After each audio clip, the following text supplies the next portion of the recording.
The Shadow on the Blind and Other Ghost Stories by Louisa Baldwin.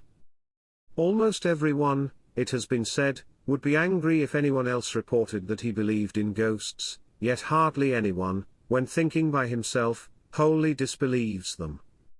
Walter Bagehot. My next-door neighbour. Some years ago it was my doleful hap to spend 5 months as a patient in one of our London hospitals.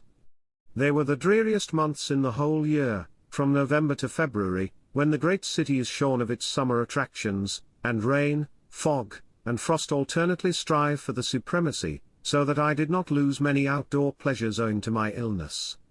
My life had been an up and downhill journey, full of varied experiences.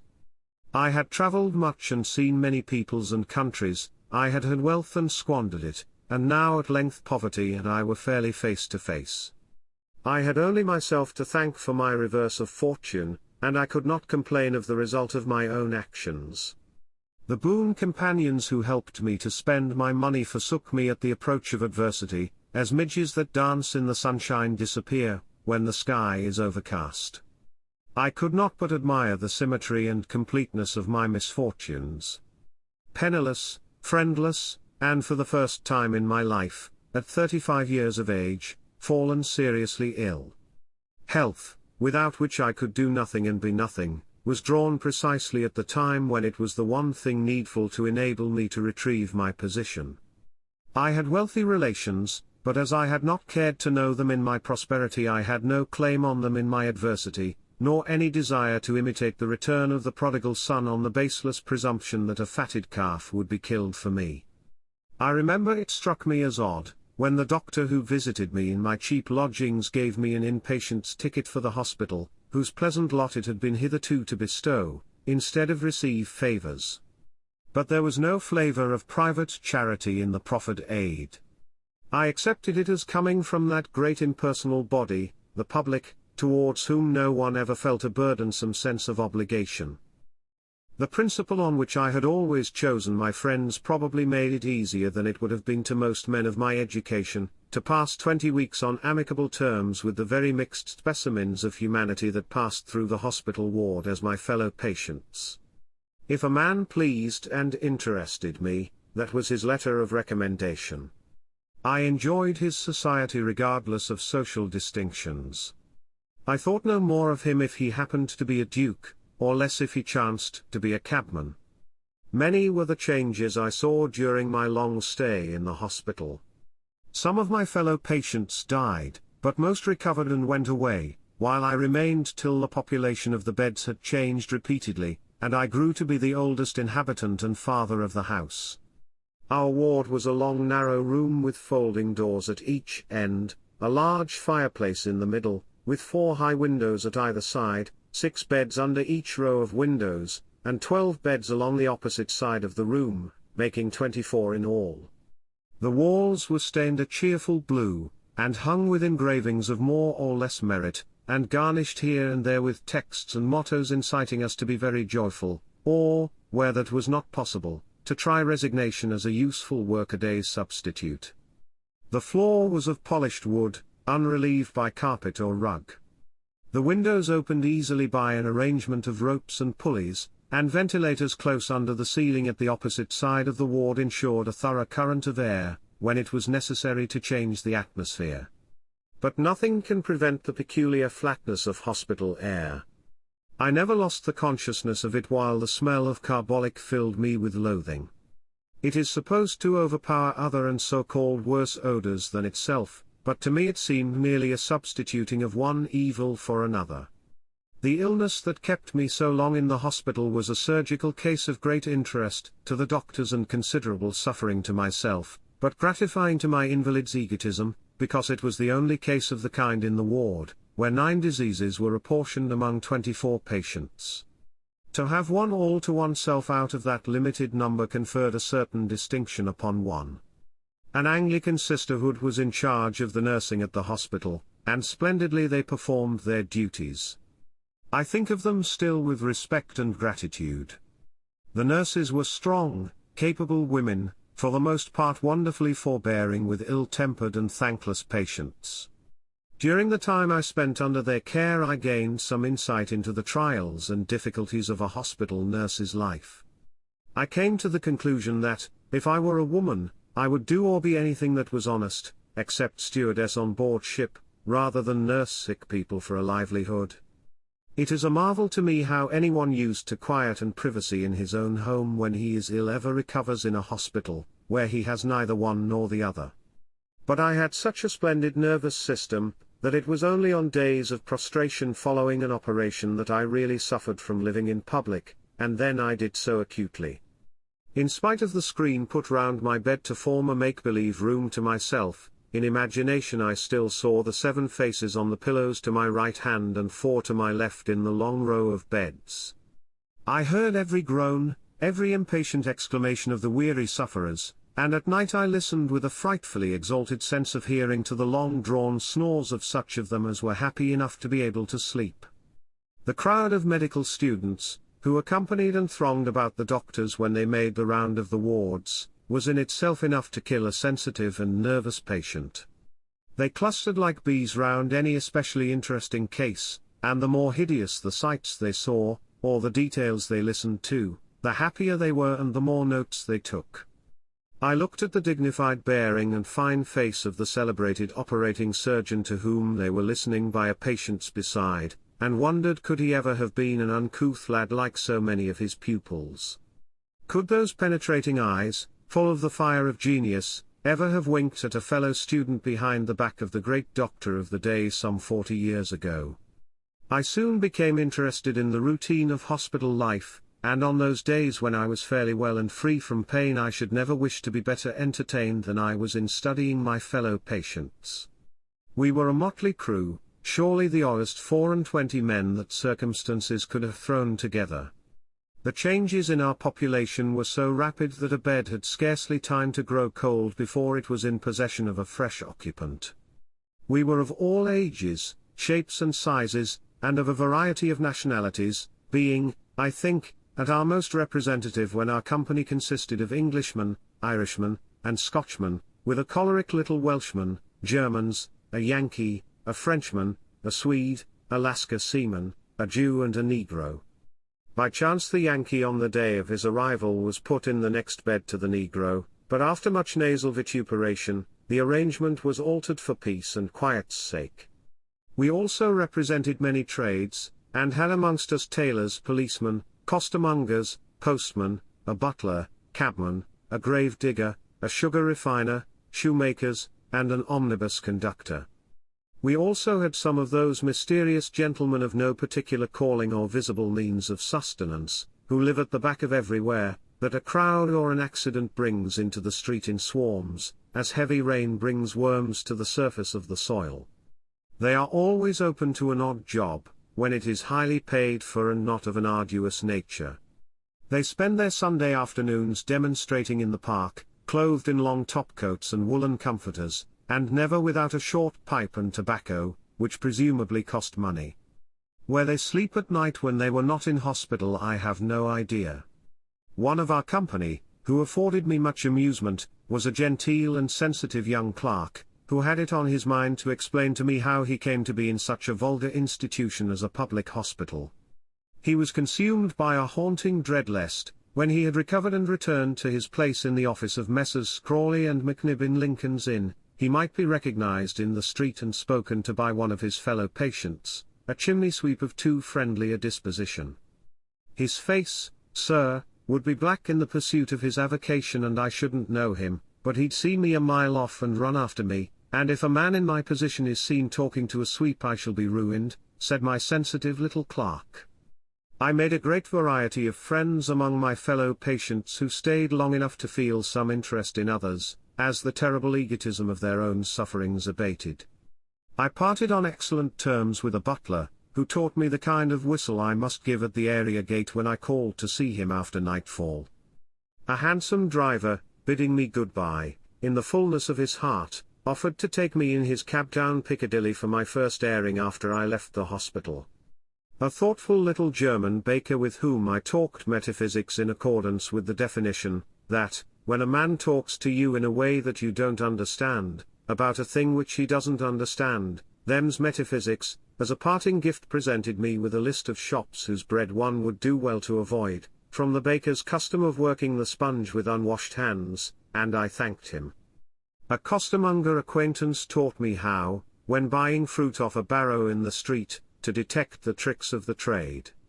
In short, I picked up a great deal of information that, if it was not useful, amused me and afforded me a glimpse into the lives of other men. I had been 3 months in bed, and was recovering from the effects of an operation, when I became acquainted with a man who interested me more than any other of my fellow patients. I remember the day that he came into the hospital. It was in the first week of the new year, and a nurse had congratulated me on the good luck of having had the bed to the right of mine standing empty for 2 whole days. Its last occupant had been a dull, heavy fellow, absorbed in the contemplation of his own symptoms and doggedly convinced that he was the head martyr in the universe, unable perhaps, and certainly unwilling, to take part in the courtesies and amenities of invalid life. We did not miss him when he left, and the blank pillow was a pleasanter object to look at than the furrowed, irritable face and bald head that had lain upon it. It occurred to me, how fortunate I should be if the fates should send me an intelligent, sympathetic fellow sufferer in the bed that I had seen so diversely occupied during the past 12 weeks. The previous night my rest had been troubled, and in the forenoon, between the disturbance of the doctor's visit and dinner being brought to us, I fell asleep. When I awoke I was astonished to find the bed that an hour and a half before had been empty occupied by a fresh patient, looking as comfortable and established as though he had been there a week. The newcomer was a tall, swarthy complexioned man of about 30 years of age. He lay on his back with his eyes closed and his head inclined towards me, so that I had a good view of his very remarkable face. That he was not an Englishman I felt sure, though to what country he belonged I could not tell.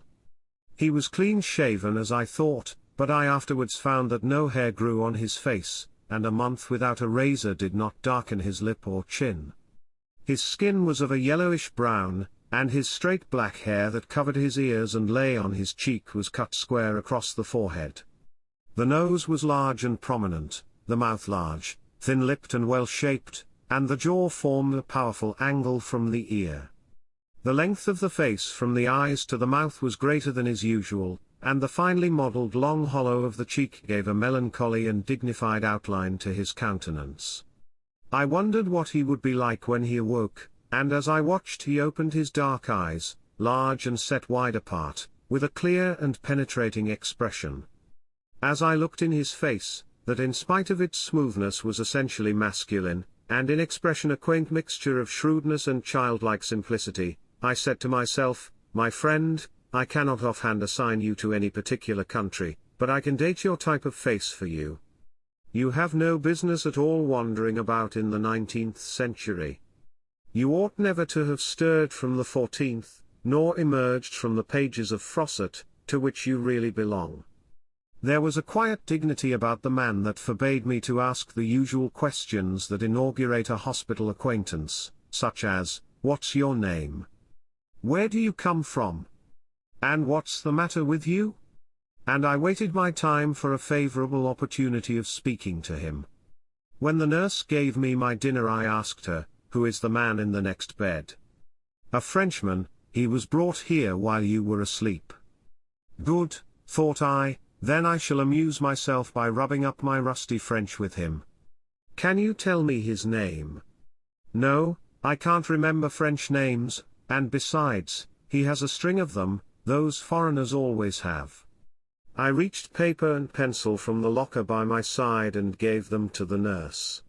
"Just oblige me by copying his name from the card over his bed and bring it to me, will you?" She did as she was requested, and returning handed me the paper, on which she had written the names Jean-Marie Thigeneck-Pipraic. "Why, the man must be a Breton," said I, repeating the 2 last names to myself. "A Briton? A Frenchman never yet was a Briton, and couldn't be if he tried," said the nurse promptly, her national susceptibilities rubbed the wrong way in an instant through her misapprehension. "A Breton, my good woman, a Breton, not a Briton," said I, "and a Breton is no more a Frenchman, though he may happen to speak French, then a Welshman is an Englishman, even if he talks English. When did that solemn, dignified, 14th-century face ever belong to a Frenchman, I should like to know. And I wished to argue with my nurse concerning racial differences. But she cut the matter short by turning to the new patient and asking him plainly whether he was a Frenchman or what, for an Englishman in the next bed would not take her word for it. Our stranger, who was sitting up with his table across his knees, waiting for dinner, bowed gravely, first to the nurse and then to me. "I am a Breton, madam, and I come from Roscoff, in the department of Finistère," he said in a low, melancholy voice, speaking with a strong foreign accent, and he added with dignified simplicity, "My name is Jean-Marie Thigeneck-Pipraik, but I am everywhere called Jean-Marie." "I thought you were Breton from your name," I said. "I know your part of Brittany very well. I used to know Finistère and more beyond from end to end. I once spent a summer there." "Does monsieur know Bretagne?" said my new acquaintance, with flashing eyes. "Has he been to Morlaix, Landenau, Quimper, Espol-de-Léon, Carnac, Plougastel?" And then followed a torrent of names of places, some on the coast and some inland, just as they rushed into his mind. "I know them all, my friend," I said, smiling at his eagerness, "and when you have eaten your dinner you shall ask me as many questions as you please, and see if I speak the truth." I should not doubt that monsieur spoke the truth, but it is wonderful, it is wonderful.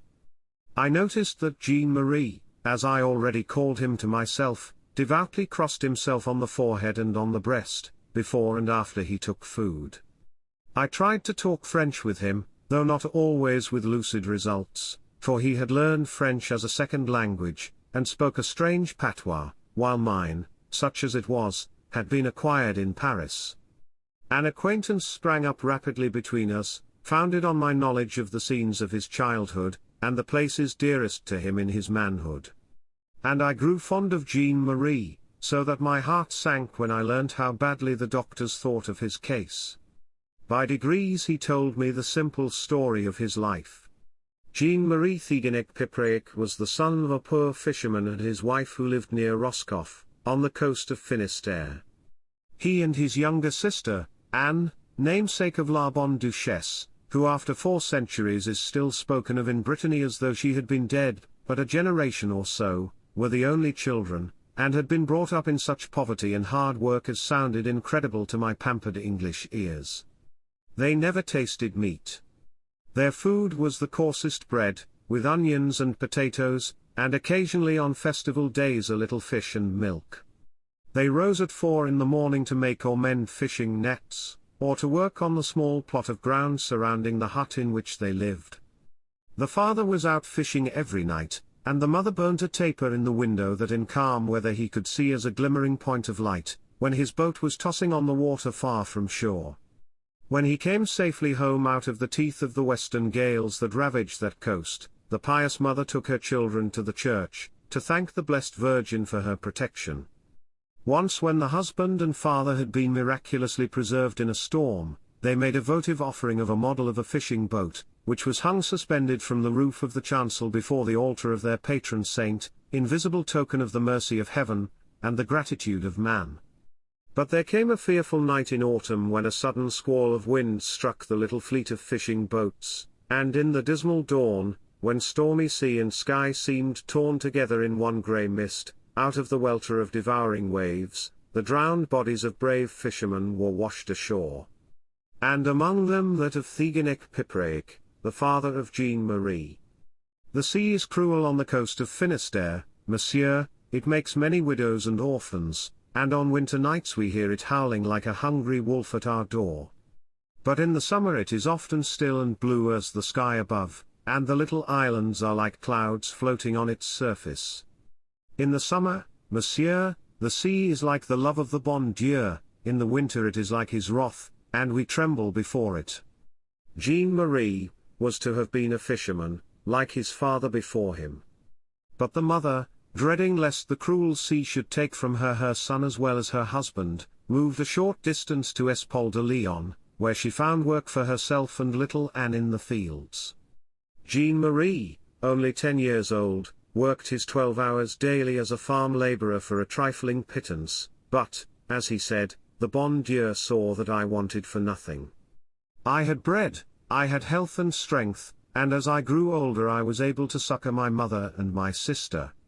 Jean-Marie saw the bon Dieu in everything. I have never met man or woman with the same childlike faith. When he was 20 years of age his mother died, worn out with toil and scanty living. Work as they would, the three of them, they could not earn more than enough to meet each day's recurring want.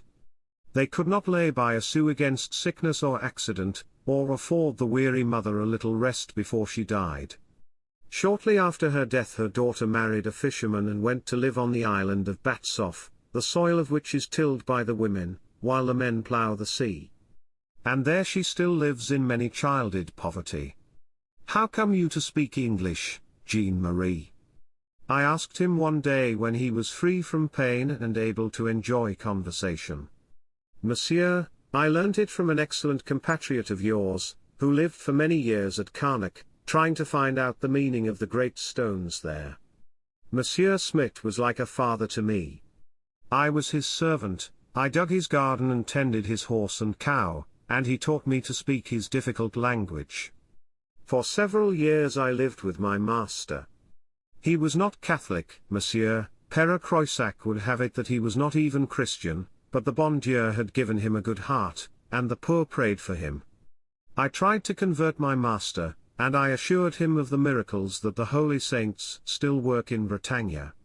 But Monsieur Smith would not be convinced. He had a way like so many Englishmen, pardon me, Monsieur, but it is not a good way of jesting at holy things. But in his heart I think my master believed, for he let me go all the way to Helgoet when our cow had cast her calf, and was suffering like a Christian, to intercede with Saint Herbert for the poor beast. I remember Saint Herbert's church perfectly well, I said. He has taken the cattle under his special protection, and I saw tufts of the hair of sick animals laid on his altar by their unfortunate owners, who had come to pray for their recovery. Then Monsieur must have seen the very wisp of hair from our poor cow's tail that I laid on the altar of the holy saint myself, said Jean-Marie with animation. It was red, with here and there a white hair mixed, Monsieur could not forget it. I was obliged to evade the difficulty by saying that when I visited St. Herbert's church, the altar was so thickly covered with tufts of goats, horses, and cows' hair that Jean-Marie's lock must have been hidden beneath them. And did the cow recover? I asked. Monsieur, when I returned from my pilgrimage on the third day the poor beast was dead. What, when you had walked 2 whole days to lay a tuft of her hair before St. Herbert? What could the saint be dreaming of? Monsieur, the holy St. Herbert has 2 ways of answering prayer for les pauvres bisteux malades. If he judges it best for them to recover, they will get better, but if not, they will die, and as though unwilling further to discuss the saint with an unbeliever, Jean-Marie passed on to other reminiscences. When I was 25 years of age my master took me with him to Paris, the first time that I had left my native Bretagne. But, Monsieur, what a thing it was, the people there treated me as if I was a savage. They laughed at me in the street, at my long hair, my wide hat, my excellent bragas bras, breeches is your English word for them, Monsieur, of the pattern that my forefathers had worn since the days of La Bonne Duchesse. They jeered at me when I went to Mass, and their churches were empty, in Bretagne they are crowded with men. My money was stolen from me, and when I politely asked my way in the street, I was directed to the wrong place. The very children used vile words, and the young girls said things to me that a man in Bretagne would blush to think of. One day when we had grown quite intimate, Jean-Marie confided to me the love he had borne to his fellow servant François. Monsieur, I have never loved but one woman, my François. For 5 years we ate at the same table, we worked in the same garden, we went to Mass together, we prayed together. We were not married because I desired to save a little money first, that my wife might not have to toil as my poor mother had done. Monsieur, I cannot tell you whether my Francois was beautiful or not, but the bon Dieu had given her to me, and I never looked in another woman's face. We were to be married, Monsieur Smith would still keep me as his servant, and we were to live in a little cottage near him, and he would have another woman for his cook, though my Francois was still to help in the housework. Within a fortnight of our intended marriage our good master fell ill of a fever, and my Francois nursed him, and took it from him and died. They both died, monsieur, my master and my Francois, and I tried to take the fever from them that I might die too, but the fever had no more power to kill me than fire has to burn the holy saints. And to think, monsieur, that we might have been man and wife if I had not loved my Francois so well. Monsieur, this rosary is all that I have that belonged to my Francois, for she was as poor as the Blessed Virgin herself. And Jean-Marie stretched his long, thin arm towards me, and laid on the locker by my bedside a cheap rosary, made of a string of small berries, with a crucifix attached to it. After the death of his master and Francois, Jean-Marie returned to the neighborhood of Roscoff and worked under a well-to-do farmer, who grew great quantities of the onions for which that part of Finistère is renowned. He was an enterprising man, and anxious to find the best market for his produce. Jean-Marie served him faithfully and intelligently, and when he had been with him 3 years he increased his wages, and as he spoke English he sent him to London, to negotiate for the sale of his onions with English dealers. I was astounded to find how astute my 14th-century friend was in business matters. He had made bargains profitable to his employer and to himself, and Monsieur Plaumal was highly satisfied with the honesty and ability of his agent. And now, on his 3rd journey to England, Jean-Marie was smitten with a mortal illness, and would never return to his native land. I have been ill for more than a year, monsieur. I know it by the pain I have suffered. But it does not matter, it is over now.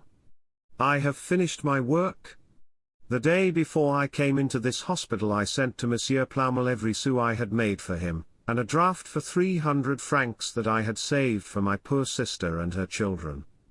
I have come here to die, he said, in quiet unemotional tones, as though he were speaking of a stranger. I listened in silence, for I knew what the doctors thought of his case, that nothing could be done to cure, but only to palliate the disease. Never had there been a more patient sufferer in the hospital. In spite of his medieval superstition, Jean-Marie was a most courageous Christian, and put us all to shame. When he was sufficiently free from pain to speak, it was with a gentle courtesy, and no word of complaint or of impatience ever escaped his lips.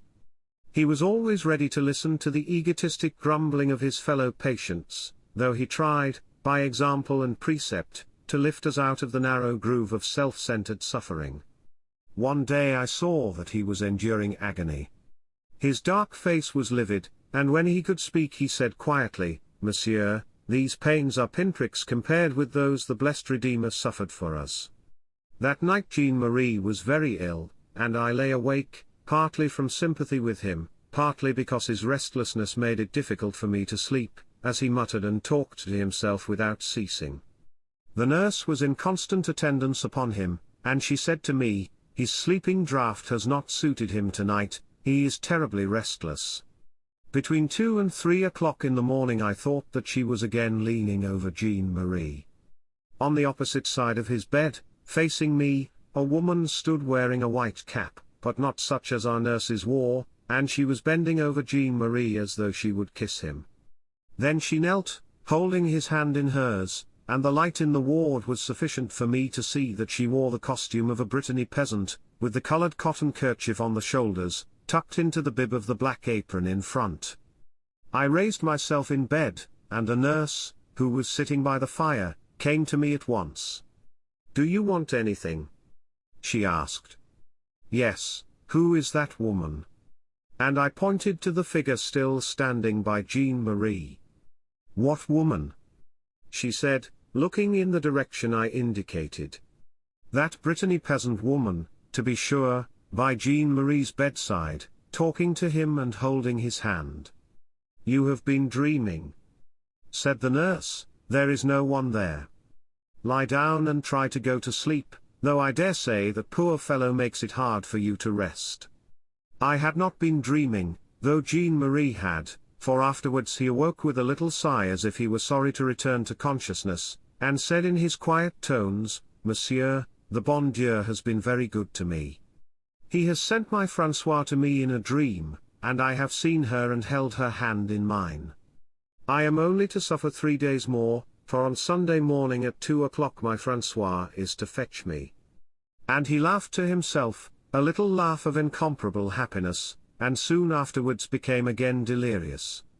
All Thursday, Friday, and Saturday, my friend grew steadily worse, though the doctors did not anticipate an immediate end of his sufferings. His mind wandered the whole time, and he talked to himself incessantly in Breton. When occasionally he dropped into French, and I understood what he said, he was imagining he was a child again, playing on the sands, or sitting on the rocks with his little sister, mending their father's fishing nets. I grew feverish with excitement and anticipation of what would happen to Jean-Marie. I had certainly seen his François, and I dreaded her return. But I did not dare confide in either doctor or nurse. My strange experience could only be regarded by them as a sick man's fancy. But my state of nervous excitement was duly noticed and commented on by one of the house surgeons, a pleasant young man who had shown me much kindness. "What in the world are you exciting yourself about?" he asked me on the Saturday afternoon. "You haven't had a pulse like this since before your first operation, and you've nothing of the kind in anticipation to account for it now." But I could not tell him the truth, because from me it would appear incredible. I said that I had slept badly for several nights past, and that might account for my not being so well as usual. And I wound up with the apparently inconsequent request, "Do come and see Jean-Marie at 2 o'clock in the morning, doctor." I spoke so earnestly that the surgeon ceased tapping his palm with the stethoscope he held in his right hand. "I shall be in the ward at 4 o'clock under any circumstances, so that unless you have any very good reasons for asking me to see him earlier, your request is absurd. If I could do the poor fellow any good by seeing him, then it would be another thing. And I'm almost run off my legs as it is. But I have a perfectly valid reason for asking you to see Jean-Marie precisely at that hour," I urged. "I cannot tell you now what it is, but I will do so afterwards, if you will only come?" And he felt my pulse again, and I knew that he thought I was wandering in my mind. "Well, well," he said, good-humouredly, "if I can wake myself at that hour, 2 o'clock, I think you said, I'll run in and have a look at Jean-Marie." About 11 o'clock, when the lights were turned low and all was quiet for the night, Jean-Marie's mind for a short time became clear and tranquil. He was like a man about to set forth on a delightful journey to some place and friends he longed to see. He was full of deep, happy excitement. When the nurse asked him if he wanted anything, his answer was always the same, "Mon ami, my wanting days are over, I have everything." Then he spoke to me. "I am ready to go when my franchise fetches me. Monsieur, if I may leave to you my rosary I shall be glad. It may be that the bon Dieu will lead you by it to become Catholic," and he looked wistfully. "Jean-Marie, I would become anything that would give me your peace and courage," I said. But I do not think that he heard my reply, for he was again wandering, talking to himself and singing snatches of old Breton songs, that were not unlike Gregorian tones. "I wish that French fellow would be quiet and let me go to sleep," whimpered a fretful voice from my left-hand neighbor. "It is the last night that he will disturb you, have a little patience," I said. Midnight had long passed, and in due course I heard the church clocks for a mile round strike 1, like irregular file firing. I had not long to wait before I should know whether Jean-Marie's prophetic dream was true or not. In the exalted state of my senses every sound in the ward, every footfall of the nurses, seemed unnaturally loud, as I lay watching in the subdued light the old-world features of Jean-Marie. He was lying on his back with closed eyes, his long, brown fingers telling his beads and his lips moving rapidly. Just then a nurse approached his bedside with a dose of medicine so nauseous that the smell of it as it wafted by made me feel ill. "Must you disturb him to give him that vile stuff?" I asked, as I looked with compassion on Jean-Marie, tranquil for the first time in many hours. "Doctor's orders," she replied briefly, and raised the patient's head to put the glass to his lips. He opened his eyes, and I saw by his expression that his soul revolted at the loathsome draught. Then, with the meekness of a little child, he drained it to the dregs. It was a few minutes to 2 o'clock, and I was strung up to an almost intolerable pitch of excitement. When a cinder fell from the grate it sounded like thunder, and I started and trembled.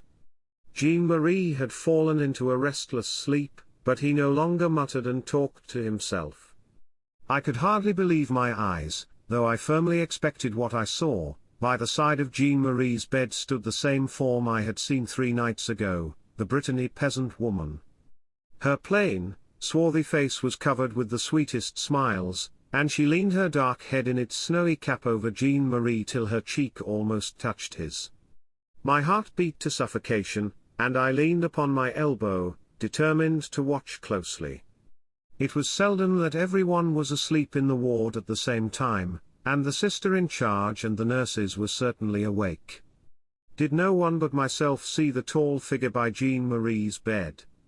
It must have been full 10 minutes that I saw the woman both standing and leaning over him in her quaint dress, and at length she knelt by his side and I heard him say in a low voice of ecstasy, "Oh, Ma François! Ma François!" as he sighed away his last breath. "Nurse, nurse," I cried, "Jean-Marie is dying." And she hastened to him in a moment, as she did so unconsciously passing through the shadowy form that still hovered over him. Just then the door at the end of the ward opened and the house surgeon entered. "What is the matter?" he said as he saw me out of bed and the nurse feeling Jean-Marie's pulse. "Jean-Marie is dead, very suddenly. I only gave him his draught half an hour ago," said the nurse. Then I told the doctor as collectedly as I could what I had seen on Thursday night and how Jean-Marie had told me of his dream, which I had seen fulfilled, and of the ghostly figure of the Breton peasant woman, that had but that moment faded from my sight. I dared not tell him the night before, but now that there was confirmation of it he must see for himself that it was true, and I pointed to poor Jean-Marie's corpse. He listened with the greatest attention. "If it had been any other patient that had told me such a thing," he said at length, "I should have known that he was delirious, and have ordered ice to his head, and I don't say but that it mightn't be a good thing for even you. Still, when an educated man like yourself is convinced that he has been brought face to face with the supernatural, he is entitled to a hearing. It is strange, very strange. Jean-Marie was a remarkable man. I have never met a patient like him. There is only one thing that I can be sure of in the whole affair, and that is, that I must have you out of this ward the first thing in the morning, or your nerves will be shattered in addition to your other troubles."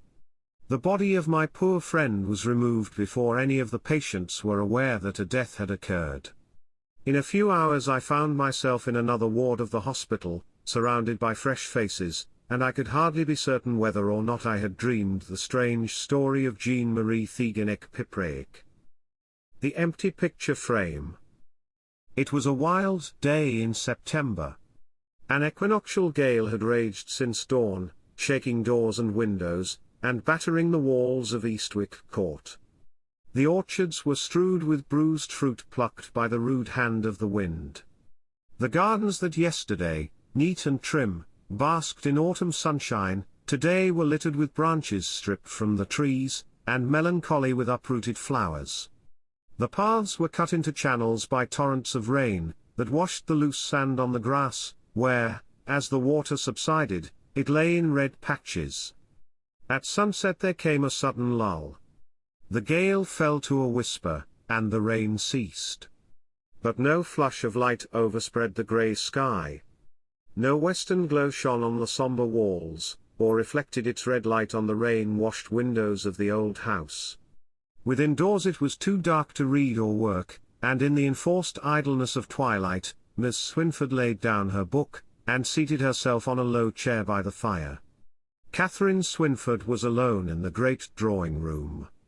As she leaned forward with hands clasped in her lap, watching the bickering flames that play about the logs on the hearth, there was something pathetic as well as dignified in her appearance. The mistress of Eastwick Court was no longer young. Her thick hair was streaked with white, and sundry lines on her brow, and about her clear grey eyes, showed where time's finger had touched her and left its mark. Her features were large but finely formed, her expression firm and self-reliant. Miss Swynford had lived so long alone, mistress of a large property, and a law unto herself in her own domain, that she had acquired the somewhat imperious manner of one who exercises a benevolent tyranny, and has an unquestioned right to be obeyed. She was the only child and heiress of Sir John Swynford, who had been dead some 12 years, and she had lost her mother in her infancy. No one could have supposed that Miss Swynford, like Queen Elizabeth, was destined to reign alone. She had had as many suitors as the Virgin Queen herself, and they might be classed in 3 orders. The first, and most numerous, was attracted by the estate to which the lady seemed but the necessary appendage. The second felt the charm of the heiress, and the still greater charm of her wealth, while the third order of suitor was represented by one man only, who loved Catherine for her own sake, and would have sought her for his wife if she had been penniless. No need to tell the story. Es ist ein altes Lied, and the true love died long ago, and his fever-worn body lay buried in the hot sand of a tropic shore, and Catherine Swynford was still and would always remain Catherine Swynford. Perhaps as she sat by her lonely hearth in the gathering dusk, she was thinking of what might have been, of the strong arm she might have leaned on, of the children that might have called her mother. She sighed, and rising abruptly, rang for lights. This will never do. I shall grow melancholy if I sit by myself in the twilight. It is peopled with ghosts, and with mitive bins, the worst of all ghosts. I have been too much alone lately. I ought to keep up a succession of visitors. By the way, I wonder why I have not heard from Sir Piers Hammersley. It is 10 days since I wrote to him inviting his daughter to come and stay with me. And an air of bright energy succeeded to her momentary depression, and when the lamps were brought into the room, Miss Swynford was looking 10 years younger than she had done a short time before. Sir Piers Hammersley was a cousin of the late Sir John Swynford, and both descended from a common ancestor, Sir Miles Swynford, who lived at Eastwick Court in the time of Charles I. The Hammersleys were originally Swynfords.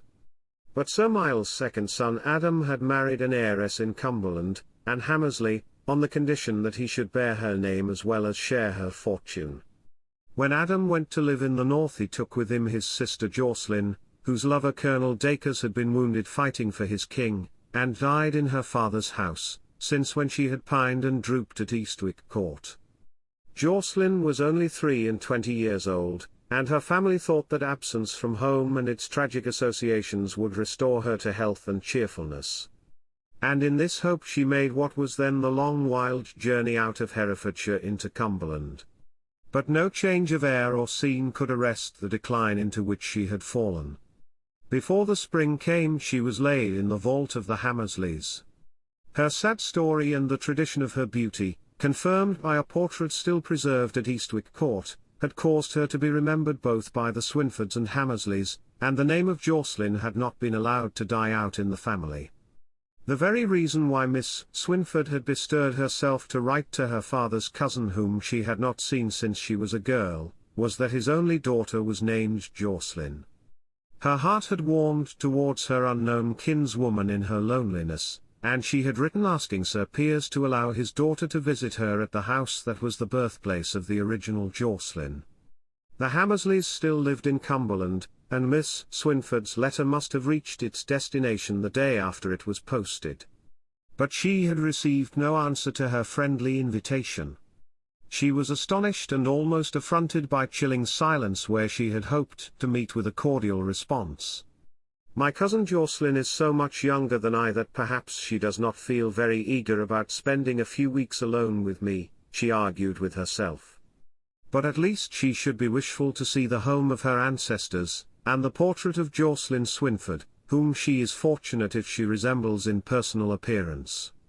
Here Miss Swynford's soliloquy was cut short by an unexpected interruption. A sound of heavy wheels driving slowly up the avenue by which the house was approached from the high road, and the carriage wagon, or whatever it was that could be so ponderous, came to a standstill at the front door.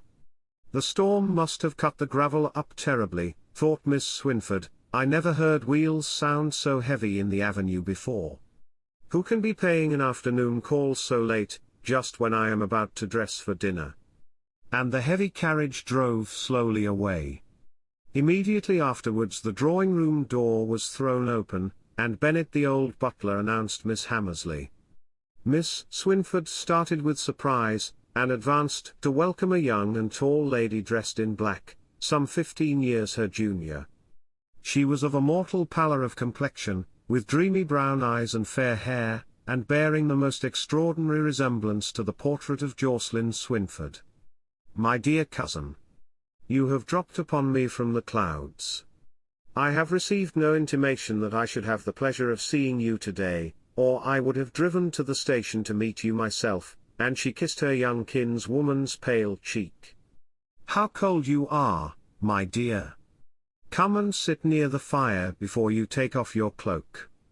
And she led Jocelyn to a low chair, and she sat down by the flickering fire, with her back to the lamp. "What sort of a journey have you had this stormy day? I'm afraid you had to change trains rather often between Cumberland and our little village station." Jocelyn Hammersley raised her eyes with a strange uncomprehending gaze, as though she were listening to a language she did not understand, and instead of replying to her question merely said, "I have come a long way, I am very tired." "You are not strong, my dear, I am afraid, you look so pale and weary. It is a pity I cannot give you a little of my superfluous strength," and Miss Swynford smiled kindly on her young cousin. She could not take her eyes from the white oval face with its high marble brow, large dark eyes and heavy eyelids, delicate nose and small mouth with lips too pale for health. "It is astounding, perfectly astounding." At length she said, "Do you know that you are the living image of our common ancestress Jocelyn Swynford? You are exactly like the Van Dyck portrait in the library. I must show it to you." "Oh, not tonight." "Not tonight?" pleaded her cousin. "Very well then, not tonight, but first thing in the morning. By candlelight it might startle you, it would be like looking at the reflection of your face in a mirror. But let me unfasten your cloak for you, my dear." For her guest was enveloped in a long black silk cloak, with a hood drawn over her fair curls, a quaint garment becoming her so well as to suggest the idea, that the pale silent lady was an artist in dress, and studied effects very successfully. "Do not let me trouble you," she replied, throwing her hood back upon her shoulders, "my waiting woman will give me the help I require." "Your waiting woman? Dear child, what an antiquated phrase. But I suppose odd words and expressions still linger in the wilds of Cumberland. Your maid, yes, I will ring for her, and I will show you to your room, where I am afraid the fire can hardly be lighted yet. It should have been burning all day if you had only done me the honor to announce your arrival beforehand." And Miss Swynford opened the drawing-room door, when to her amazement her guest with unhesitating step as though she knew her way perfectly, turned towards the old part of the house, that was full of empty rooms. "Not that way, my dear. You are going to the disused part of the building, that has not been inhabited since my grandfather's time, and belongs nowadays entirely to ghosts and rats. Let me lead you to our comfortable modern rooms, less historically interesting, but better suited to the requirements of a tired traveler like yourself." And her guest turned to follow her with an expression of disappointment on her pale face. "May I not see the old rooms?" "Certainly.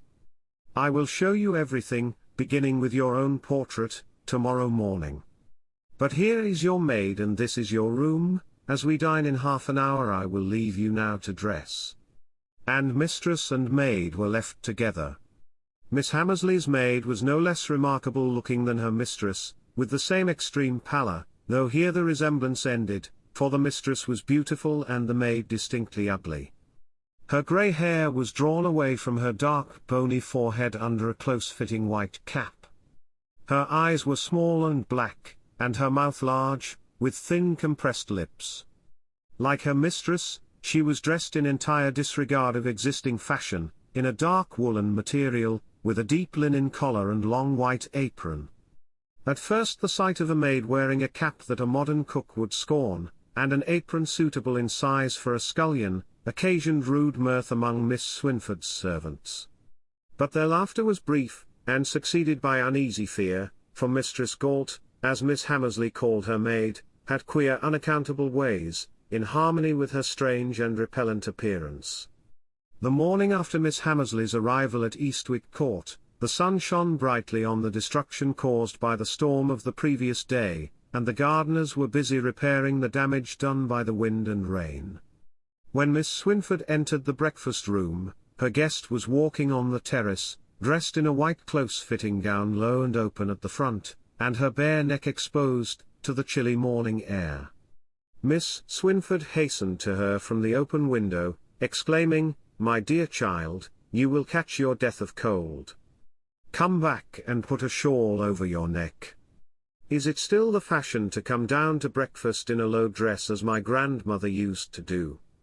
And she led her into the house, and wrapped a soft shawl about her shoulders. "How cold you are! And the morning air has brought no color to your face. My dear child, are you always as cold as this?"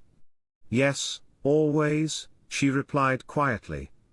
Then adding as though speaking to herself, "Yet I am clothed in woolen and sheltered from wind and rain. Drink your coffee, you make me cold to look at you. And after breakfast I will take you upstairs to the library to show you the portrait of your namesake, and you shall tell me if you see the resemblance to yourself which I think so striking. It is an odd coincidence, the dress you are wearing might have been copied from that in the picture. But you shall see for yourself." And Miss Swynford, pleased to have someone to talk to, continued chatting, and did not notice how silent her cousin remained. After breakfast she took Jocelyn's cold hand in hers, and led her upstairs. "The library was my father's favourite room, and I have made no alteration in it since his time. It was there that I last saw your father, and I remember how greatly he admired Jocelyn Swynford's portrait. He said he should like to have a copy of it, but he does not need that as long as he has you to look at, my dear." And Miss Swynford flung the door of the library wide open with a triumphant "there." But she started with astonishment, for over the fireplace, where the portrait of Jocelyn Swynford had been, hung only the empty frame, its tarnished gilding in sombre harmony with the square of blackened wall that had been covered by the canvas. Miss Swynford rang the bell impetuously, and ran into the corridor to second its summons with her voice. "Bennet, Bennet! There is the most extraordinary thing. The old portrait of Miss Jocelyn Swynford has been taken out of the frame, and carried away bodily. The house has been broken into during the night. Search everywhere, and find out by what door or window it has been entered." The servants gathered in a cluster round the library door, looking up at the empty frame with awe-stricken faces, and Miss Swynford sat down and fairly burst into tears. Jocelyn gently laid her hand on her shoulder, and said in a low voice, "Do not weep, the picture will be restored to you." And raising her eyes, her cousin beheld the very embodiment of Jocelyn Swynford's portrait standing beside her. The shawl had slipped from her shoulders, leaving her neck uncovered, and in face, attitude, and costume, she was so amazingly like the figure in the missing picture that Miss Swynford started. And the servants, still peering in at the door, looked from the empty frame to the pale lady, and then at each other with indefinable fear. No trace of the thieves could be discovered. No lock, bolt or bar on door or window had been tampered with, and the picture was hung so high that whoever had stolen it must have accomplished the theft by the help of a ladder. The local superintendent of police came to examine the house, and to take down a description of the missing picture from Miss Swinford's lips, and she advertised a large reward for its discovery or for such information as should lead to the detection of the thief. "The picture will be restored to you," repeated Jocelyn. "I am afraid not, my dear. The stolen portrait of the beautiful Duchess of Devonshire has never been recovered, and how can I hope to get my picture back again, and to unravel the mystery of its disappearance?" Miss Swinford telegraphed tidings of her loss to her lawyer in London, and followed it up by a long letter of instructions. He was to send a description of the missing portrait to all the picture dealers, and an advertisement was put in the papers warning pawnbrokers to detain the bearer, as well as the picture, if it was offered to them. And having done everything in her power to recover her treasure, Miss Swinford remained inconsolable under her loss. The excitement in the servants' hall was intense, and the physical difficulty of abstracting from its frame a picture hung at such a height was dilated upon at great length. Finally they all agreed with old Bennet when he gave it as his opinion, that it was like as if it had been spirited away. Only one person in the house appeared indifferent to the prevailing distress and anxiety, and this was Mistress Galt, who went about chuckling to herself with eldritch laughter. Several days passed in which Miss Swinford did little but lament her loss, and exhaust conjecture as to how the picture could have been so mysteriously removed. But neither search nor inquiry threw any light on the matter. The portrait had vanished, leaving no more trace than if it had melted into thin air. Her distraction of mind at first prevented Miss Swinford from noticing her guest, as she otherwise would have done. But as she became less preoccupied, she observed in Jocelyn Hammersley numberless little peculiarities, that, taken all together, convinced her she was unlike anyone she had ever met before. She had none of the ardour and impetuosity of youth, she was silent and reticent. She was ignorant of everyday matters that a child would know, and yet surprised her by considerable out-of-the-way knowledge, and acquaintance with bygone times, though she knew nothing of contemporary history. Her phraseology was often amusingly antiquated. Sometimes too she would misunderstand the plainest language, and require it to be translated into another form, before she appeared to grasp its meaning. "Does your father never take you to London, my dear?" asked Miss Swinford, thinking it a pity that so lovely a young creature should not see more society than her country home afforded. "He took me thither once on a time when I was but a child, and I call to mind that while we were at our lodging in Whitehall the Queen was brought to bed of a son, and the rejoicing thereat." "My dear Jocelyn, you positively must not make use of such an old-fashioned, countrified expression as brought to bed," said Miss Swinford. "It is only fit for an old nurse. Ladies may have spoken in that way a century ago, but it is purely rustic now.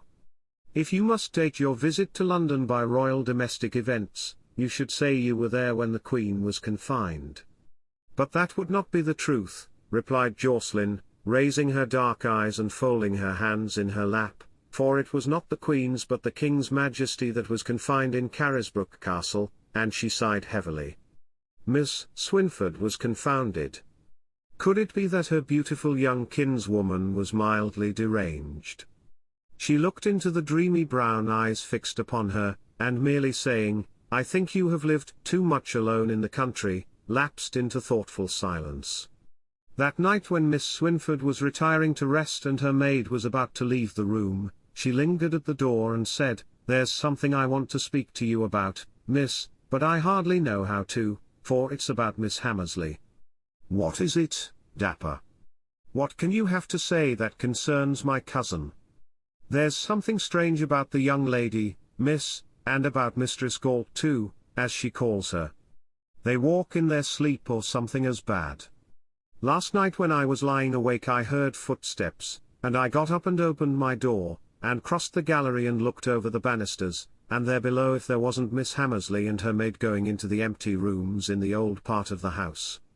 I saw them quite plain in the moonlight through the big window. They were in their day dresses, they hadn't undressed for bed though it was past 2 o'clock, and Miss Hammersley was crying and sobbing. They seemed to know their way about the house in the dark as well as we do by daylight. I felt frightened and went back to bed, and it would be a good half-hour before I heard them creep back to their rooms again. I thought I'd better tell you about it, miss. You amaze me, Dapper. It's impossible that they both walk in their sleep. But perhaps my cousin does, and her maid follows her lest she should meet with some accident, or wake suddenly and be alarmed. I hope, miss, that if you hear anything tonight you'll please to get up and see for yourself. I'll put your dressing gown by the candle and matches, and if you want me, I'm a light sleeper, I should wake if you only scratched on the door. And Dapper retired, leaving her mistress profoundly uneasy. Many uncomfortable thoughts were suggested to Miss Swinford's mind by what she had heard.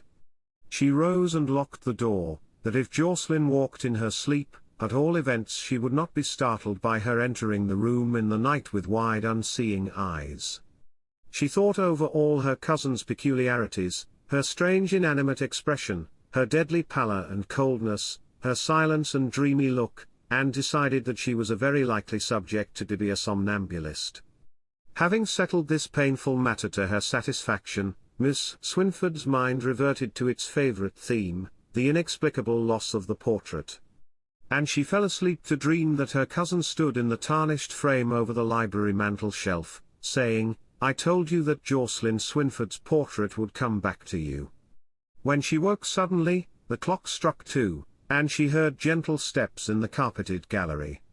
In a moment she had put on her dressing gown and opened the door. Dapper had left a lamp burning, and by its light she saw Jocelyn Hammersley in the gallery on the opposite side of the hall, followed by her maid, walking towards the door leading to the old part of the house. Miss Swinford hastened along the gallery that ran round the 4 sides of the hall, till she was close behind the dim figures that had now passed beyond the light of the lamp. Mistress Galt was silent and rigid, but Jocelyn, pale as death, walked with clasped hands, moaning to herself. They left the door open as they entered the deserted rooms, and Miss Swinford followed unperceived. They passed quickly across stretches of pallid moonlight falling through the dusty windows, alternating with breadths of blackest shadow, opening door after door till they came to a corner room, looking out to the front and end of the house. Then they paused, and Jocelyn lifted up her face that no moonlight could bleach whiter, and cried, "It was here that he died. On this spot my love died. Here he lay till they bore him to his last resting place, but far from me. I lie alone in my narrow bed." And Miss Swinford, terrified, and convinced that her cousin was either a mad woman or a somnambulist, turned and fled. She did not pause or look behind her till she had locked herself in her room, when she fell half fainting upon the bed. My poor cousin is insane. She has heard the story of the death of Jocelyn Swinford's lover in this house, and has brooded over it, till with her peculiar temperament it has turned her brain. And that strange woman Galt is her keeper, I see it all now. How shall I get rid of her? I shall become mad myself if we stay together much longer in this old house. How could she know the room in which Colonel Dacres died? I have not told her, and she has not been at Eastwick Court before. It is hateful, it is uncanny. And Miss Swinford shuddered. Presently she heard light footsteps once more, and opening the door saw the dim figures of her cousin and her maid returning to their room. They had made a complete circuit of the house, and regained the gallery by means of a disused staircase, the door leading to which was kept locked.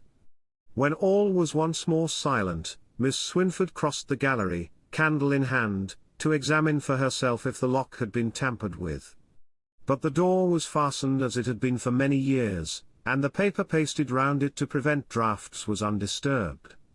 Yet there was no other means of reaching the side of the gallery by which Jocelyn Hammersley and Mistress Galt had returned to their rooms except by this staircase.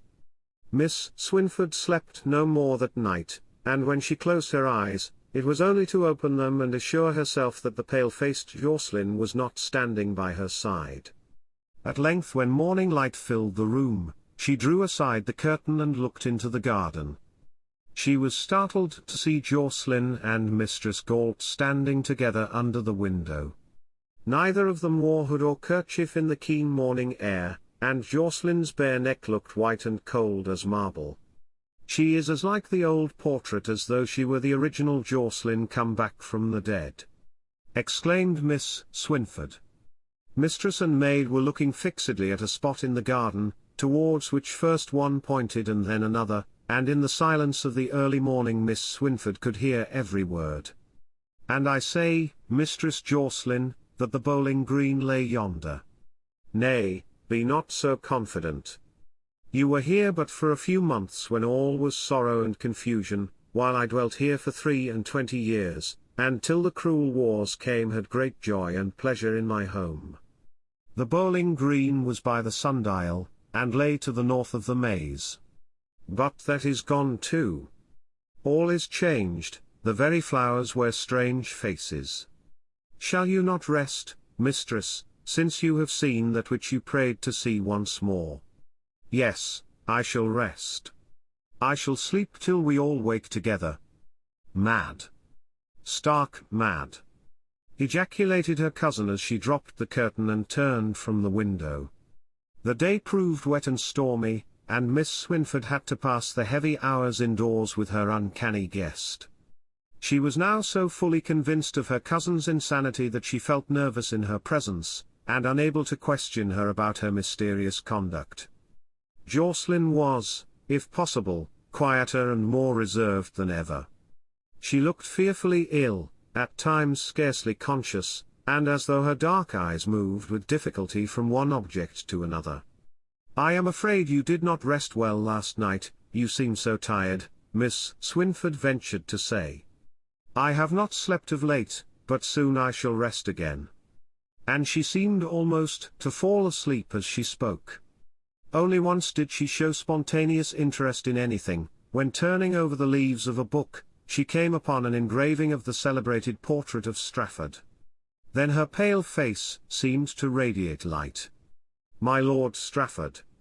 she exclaimed, "and yet how unlike, for no picture can give the dark fire of his eye. O noble soul, that gave thy life for thy king, and yet wast powerless to avert his doom." At length the tedious day drew to an end. The two ladies were sitting in silence in the drawing-room, Miss Swynford wondering when her strange cousin would depart. She was resolved that she would write to Sir Piers to say that the change back to the bracing air of the north would be beneficial to his daughter's health, when Jocelyn rose noiselessly and left the room. "How shall I get through another night with that unaccountable being wandering about the house, asleep or insane?" she thought, looking after her with a troubled expression. "I cannot bear the strain of her company. It will be long indeed before I invite a stranger again to pay me a visit." When the door opened and her cousin stood before her pale as a lily, dressed in her black travelling cloak and hood, Miss Swynford rose in amazement. "My dear, what is the meaning of this? You came unannounced, you cannot surely be leaving me as abruptly as you arrived." "I must go, I am wanted," she said. And as she spoke the sound of heavy wheels was heard approaching the house. An inexplicable fear fell upon Miss Swynford. "But how shall you travel? You are too late for any train tonight." "I go as I came. I shall soon be at my journey's end. Farewell, Cousin Catherine, and be of good cheer, the portrait of Jocelyn Swynford will be restored to you." Miss Swynford mechanically followed her downstairs, where Mistress Galt was already waiting, and the servants peering over the banisters to watch the departure. Miss Swynford stepped into the porch with her guest, and there stood waiting a huge coach, drawn by 4 black horses. By the light of the moon, issuing from beneath a cloud, she saw that the coachman was dressed in as antique a style as his mistress, and that his face like hers was deadly pale.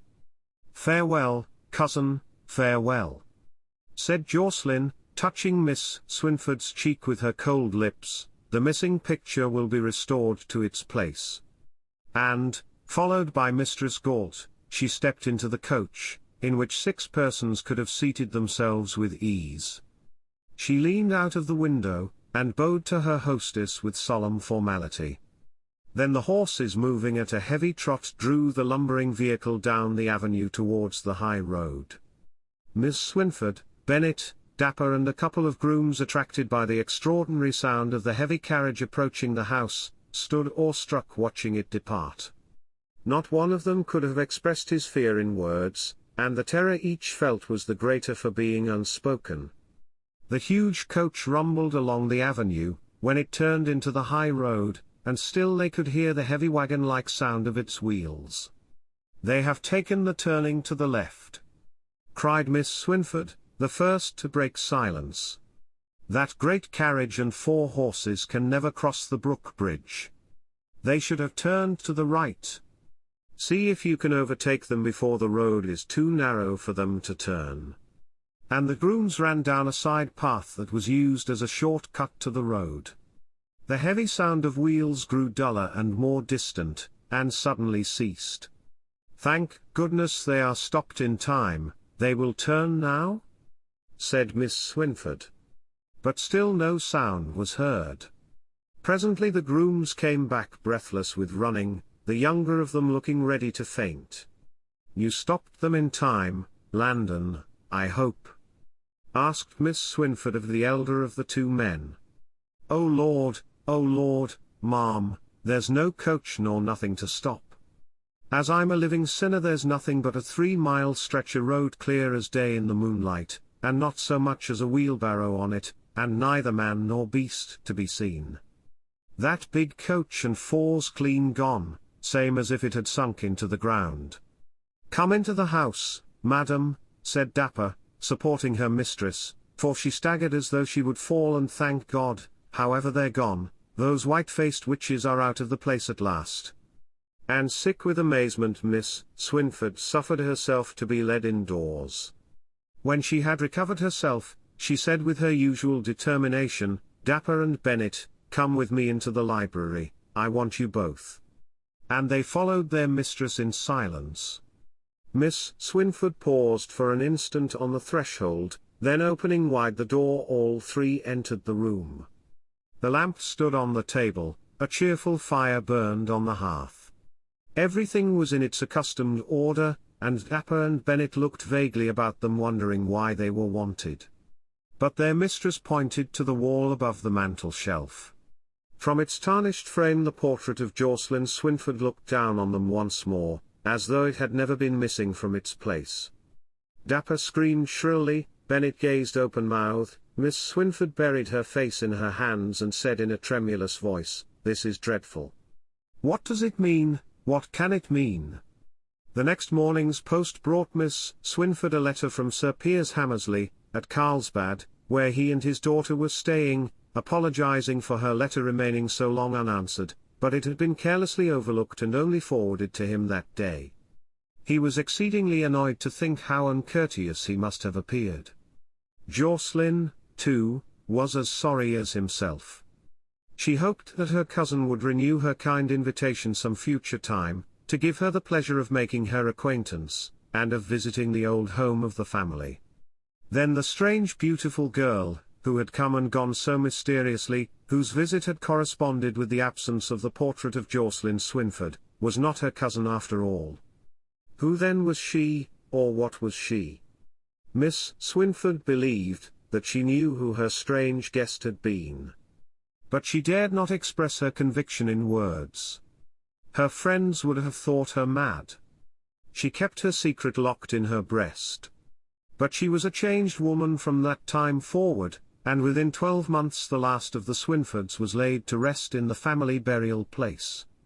The old servants still tell the story of the pale lady's visit, and her weird ways, and how their mistress fell into pining health from the very night of her mysterious departure.